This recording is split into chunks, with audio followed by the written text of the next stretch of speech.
পদমর্যাদা দিতে হবে, গ্রেড দিতে হবে। মারাত্মক রোগের টিকা দিয়ে থাকি স্বাস্থ্য সুরক্ষার জন্য, কিন্তু আমরা এই টিকা দেওয়াটা হচ্ছে টেকনিক্যাল কাজ। আমরা দীর্ঘদিন ধরে টেকনিক্যাল কাজ করে আসলেও আমরা টেকনিক্যাল পদমর্যাদা থেকে বঞ্চিত।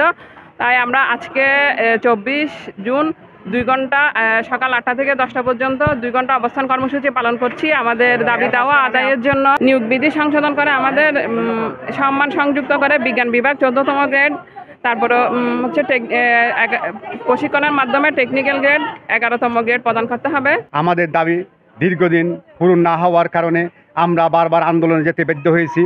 2018 সালে 18 দিন কর্মবিরতি পালন করেছি, 2020 সালে কর্মবিরতি পালন করেছি, কিন্তু বারবার আমাদের স্বাস্থ্যমন্ত্রী এবং স্বাস্থ্য সচিব এবং ডিজি মহোদয় আমাদেরকে বিভিন্ন সময়ে আশ্বাস প্রদান করেছিল, কিন্তু আশ্বাসের প্রেক্ষিতে আমরা আমাদের পূর্ববর্তী আন্দোলন আমরা কর্মবিরতি প্রত্যাহার করেছিলাম, কিন্তু অদ্যাবধি আমাদের আশানুরূপ সফলতা না পাওয়ার কারণে আজকে আবার আমরা বাংলাদেশের 493টি উপজেলার মধ্যে আমরা আনোয়ারা উপজেলা স্বাস্থ্য সহকারী অ্যাসোসিয়েশন এবং স্বাস্থ্য পরিদর্শক সহকারী স্বাস্থ্য পরিদর্শক আজকে কর্মবিরতি অবস্থান কর্মসূচি পালন করতে বাধ্য হয়েছি।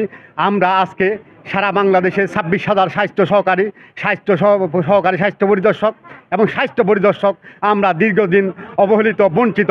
আমরা মানব জাতির সেবা প্রদান করেও মা শিশু এবং শিশুদের স্বাস্থ্য সেবা সুরক্ষিত করার কারণেও আমরা আমাদের দাবি থেকে আমরা বঞ্চিত। টানা 7মবারের মতো বেস্ট টিস্যু পেপার ব্র্যান্ড হিসেবে স্বীকৃতি পেয়েছে বসুন্ধরা টিস্যু। সচিবালয় থেকে আমাদেরকে ডেকে বলেছিল 1 মাসের মধ্যে আপনাদের দাবি আমরা মেনে নেব, কিন্তু প্রায় 1 মাসের হয়ে গিয়েছে।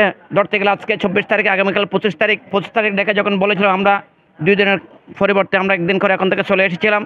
দীর্ঘদিন আমরা বিরতি থাকলেও কিন্তু আমাদের দাবি পূরণ হয় নাই, এখনও কোনো আশা দেখা যাচ্ছে না। তাই কেন্দ্রীয় নির্দেশনা অনুযায়ী আমরা আজকে উপজেলায় 2 ঘন্টা কর্মসূচি অবস্থান করতেছি। এর পরবর্তীতে আগামীতে আমরা কেন্দ্রীয় নির্দেশনা অনুযায়ী 7 তারিখে আমরা সিভিল সার্জন অফিসে যাব। তা যদি না হয় আগামী সেপ্টেম্বরের 1 তারিখ থেকে আমাদের কাজকর্ম, আমাদের ইপিআই যে 10টি রোগের যে কাজ করে আসছে সেগুলো আমরা একেবারে শাটডাউন দিয়ে একেবারে কর্মবিরতি চলে যাব।